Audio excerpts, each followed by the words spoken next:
Well, hello, everyone, and welcome to the CISO Corner, where we talk about everything security and compliance. I'm Dane Dittemore with DataBank, and I'm joined by our Chief Information Security Officer, Mark Haupt, and our very special guest this morning, David Aviv, Radware CTO and VP of Advanced Solutions. David comes to us today from Tel Aviv. He lives in Tel Aviv in Israel. But in your experience, what are some of the common misconceptions that business have about DDoS attacks and their mitigation? Is it one of them that they believe that their internet service provider should be able to handle this and take care of it for them? Or what are some of those misconceptions that might exist that could help a customer get through the problems? You are absolutely correct, because when you hear the name DDoS, well, it's my service provider. I pay you for scrubbing or whatever, my pipes. Well, what's the difference? It's about education, explaining, hey, this is a completely different type of attack. I mean, if you run a DDoS layer 3-4 network-based DDoS detection mitigation, this is a new ballgame. This is a completely different. I'll just give you an example. Yeah. When you talk on network DDoS, the most important parameter is false positives.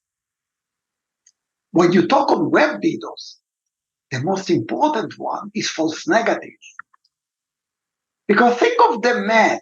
If you have a pipe of 100 gig, and I'm creating a filter, hopefully very fast, with a 99% precision. So I have a leakage of 1% of the attack. Well, 1% of the attack in a pipe of 100 gig will be 1 gig. Right. So it won't be really impacting the forwarding. 1 gig, let's say that you have 30, 40 legitimate traffic, so 1 gig of it, okay, you can, the router will be able to forward it, and hopefully some second tier security tools will take care of it depending on the attack itself. Mm-hmm. But if I have a site, a web platform, the web platform runs a reverse proxy or a web server, and it's measured with the number of states it can handle. So assuming that the normal pace is 1,000 requests per second, and I'm overwhelming the site, let's say with 1 million. Now I have the same precision of the filter, 1%. Which means the leakage is 10,000. Mm-hmm. 10 times the 1,000, which means even if I'm doing a very good job, let's say, in terms of layer 3-4 DDoS, which is 99%, the attack is down. So we are moving not only in the sense of from false positive to false negative, but we need to have precision instead of a 2.9, what is called a 4.9, right? Namely 99.99. So in real time, right? This is the challenge. And when you explain it to a customer in the first time, that suddenly it's a totally different ballgame. But should customers still expect the old traditional DDoS where they're trying to hit the network and flood the network? Is that still a major factor that you're seeing, and from your perspective with Radware there, who gets to see a lot of different attacks? Oh yeah, definitely.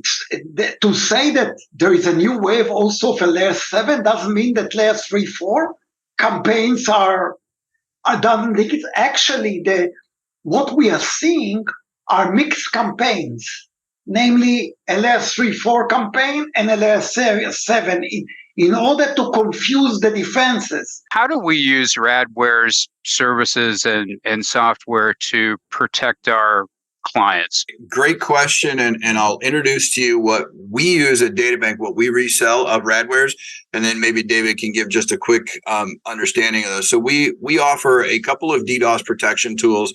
One is an on-premise device called Defense Pro, where for a very large enterprise customers, it can be a dedicated hardware device that's put into the customer's environment, whether that be managed services or co-location. But typically it's in a co-location type of customer, which is a large portion of our business.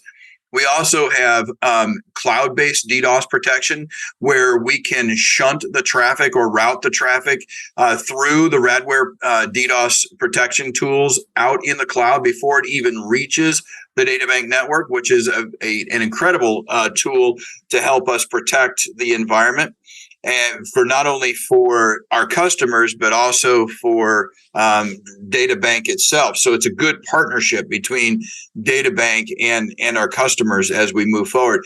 And then not necessarily a tool that is utilized for DDoS, but as David says, some of these additional web application attacks are coming on. We also offer a second Radware tool that will focus on that layer 7 web application firewall, web application security that David was talking about. So we can put all of these on as part of an architected environment from the very beginning when a customer comes into DataBank. If you're listening and would like to be notified when the next CISO Corner podcast is released, just click the subscribe button and notification bell on the YouTube channel.